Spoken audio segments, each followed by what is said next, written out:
Finally কালকে আরও একবার গিয়ে হাওড়ার যে এসবিএফ সিনেমা আছে প্ল্যাটিনাম মলের ওপরে 7th ফ্লোরে, তা সেখানে গিয়ে খাদান দেখে নিলাম এবং প্রথম দিনে ঠিক যেরকম ভিড় ছিল ঠিক সেরকমই ভিড় দেখতে পাই। হ্যাঁ, অনলাইনে তো দেখাচ্ছিলো সব টিকিটই বুকড হয়ে আছে, কিন্তু দুটো একটা সিট খালি ছিল। তার কারণ মনে হয় কোনো বশত তারা আসতে পারেনি। আমাদের পাশেরই সিট, যে লাইন বাই লাইন সিট আছে তারই কোণের সিট ফাঁকা ছিল, কোনো কারণে হয়তো আসতে পারেনি দুজনে। ঠিক আছে, বুঝতেই পারছো কোন দুজনে, বাড়ি থেকে রাজি হয়নি গার্লফ্রেন্ড বয়ফ্রেন্ডের।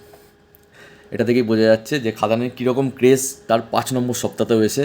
এবং চারিদিকে, শুধু এসবিএফ সিনেমা বলে না, চারিদিকে 5 নম্বর সপ্তাহে রবিবার বলে কথা, মানুষ ছুটির দিনে ভাই চুটিয়ে ছবিটা দেখছে। আর ফ্যামিলি অডিয়েন্সই বেশি যাচ্ছে দেখতে ছবিটাকে, আমি যতদূর দেখলাম।